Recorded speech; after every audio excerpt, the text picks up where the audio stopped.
చేసిండ్రా? ఆ రోజు ఏమన్నారు? ఇద్దరికిత్తాం, అవ్వకిత్తాం, తాతకిత్తాం, ముసలోనికిత్తాం, ముసల్దానికిత్తాం, ఇంటికి 2 ఇత్తాం, 4,000 ఇత్తాం.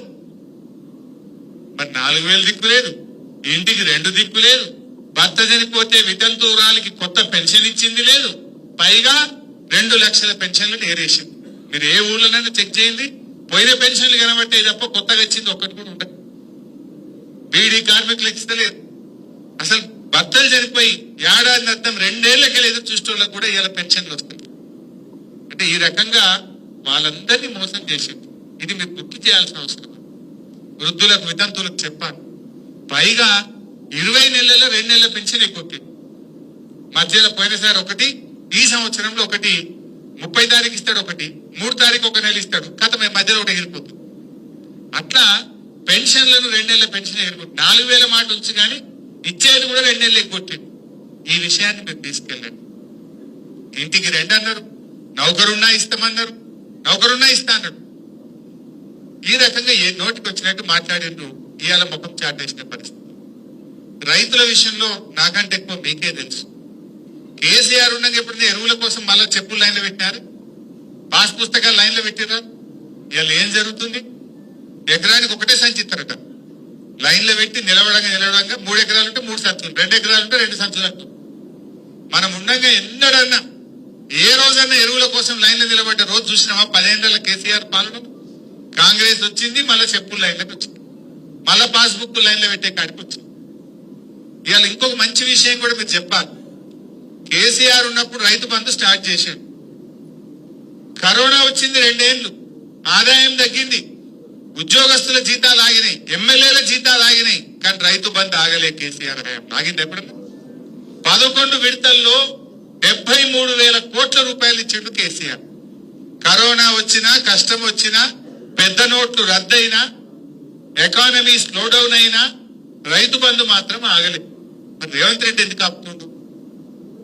కేసీఆర్ ఏమో నాట్లకు ఇచ్చిండు, రేవంత్ రెడ్డి ఏమో ఓట్లకు ఇస్తుండ్రు. అవునా కాదా? అప్పుడు పార్లమెంట్ ఎలక్షన్ ముందు ఒకసారి ఇచ్చిండు, ఇప్పుడు పంచాయతీ ఎలక్షన్లకు ఒక్కోసారి ఇస్తుండు. మధ్యలో 2 ఎగ్గొట్టిండు. 4 పంటలు వచ్చినాయి, 2 ఇచ్చిండు, 2 ఎగ్గొట్టిండు. పార్లమెంట్ ఎలక్షన్ ముందు ఒకటి, పంచాయతీ ఎన్నికల ముందు ఒకటి, నడిమిట్ల 2 లేచిపోయింది. రేపు కూడా ఈ ఓట్లు డబ్బులు అవ్వటాక మళ్ళా రైతు బంధు ఆగమైపోయింది. అంటే ప్రజలకు మనం ఏం చెప్పాలంటే, రైతు బంధు సకాలంలో సక్రమంగా రావాలంటే కాంగ్రెస్ ను ఓడించాలి. ఏమంటాడు రేవంత్ రెడ్డి? నేను మధ్యలో 2 ఎగ్గొట్టినా 15,000 ఇస్తా అని చెప్పి 12,000 ఇచ్చినా నాకు ఓట్లు వేసిను, నేనే కరెక్ట్ అనడా? మరి రేవంత్ రెడ్డికి ఏం బుద్ధి చెప్పాలి? బిడ్డ, నువ్వు నడిమిట్ల 2 ఎగ్గొట్టినావు గనక నిన్ను ఓడగొడుతున్నాము, ఎరువు బస్తాలు ఇస్తలేవు గనక కాంగ్రెస్ పార్టీని ఓడగొడుతున్నాము. అదే విధంగా రైతులకు పంటల బీమా ఇస్తా అని మోసం చేసినావు కనుక నిన్ను ఓడగొడుతున్నాము. కాళేశ్వరం మోటార్లు ఆన్ చేసి మా మల్లన్న సాగర్ కొండపోచమ్మకు నీళ్లు తెస్తలేవు కనుక నిన్ను ఓడగొడుతున్నాము. ఇవన్నీ విషయాలు మనం రైతులకు అర్థమైతే చెప్పాలి. అరే విత్తనాలు దొరకలే కదా మొన్న? ఏమంటాం? పచ్చి రొట్టె విత్తనాలు, జనుము జీలుగు దొరికిందా? మనమేమో తీసుకపోండి ఎయ్యిండ్రి అని ఎంబడబడ్డారు మీ కోఆపరేటివ్ చైర్మన్. పల్లెలు సంచులు తెచ్చి నెల ముందు స్టాక్ పెట్టాం మనం.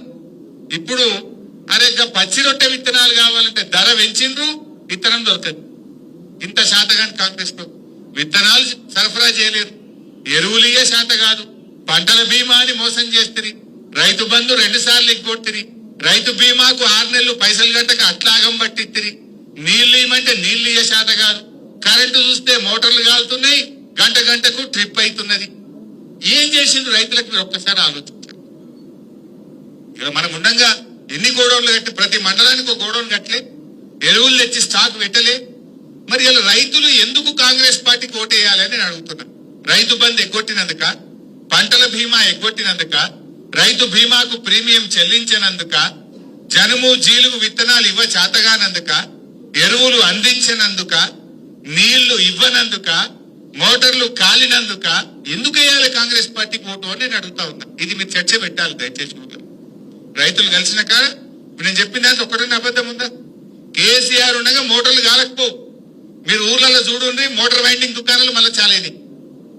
దుకాణమైన ఒక టీఆర్ఎస్ కార్యకర్తున్నాడు, మనోడే, నాకు చెప్తుండు, అన్న అప్పుడైతే గిరాకీ లేదు, కిరాయి కూడా వెళ్ళకపోవు, ఇప్పుడు ఫుల్ అన్న అంటుడు.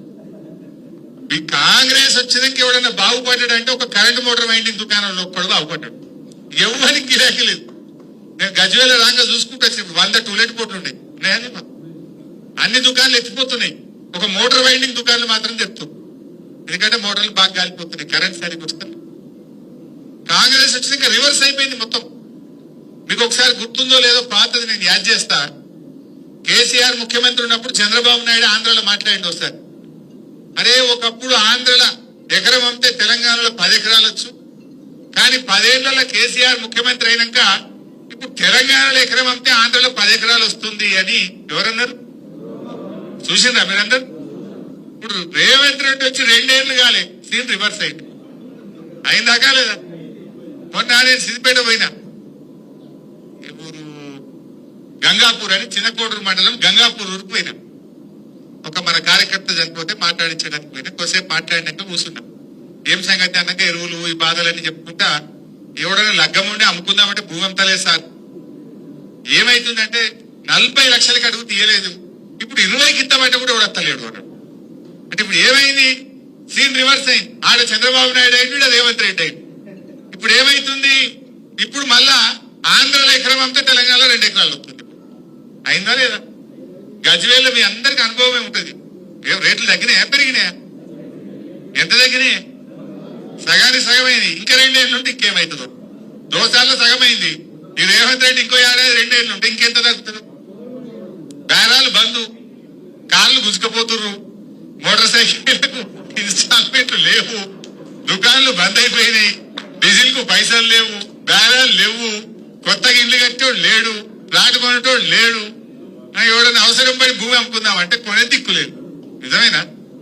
ఇది రేవంత్ రెడ్డి పాలన పుణ్యం. ఎవరు తృప్తిగా ఉండను, ఎవరికి నువ్వు మేలు చేసినావు? సీన్ రివర్స్ అయిందా లేదా?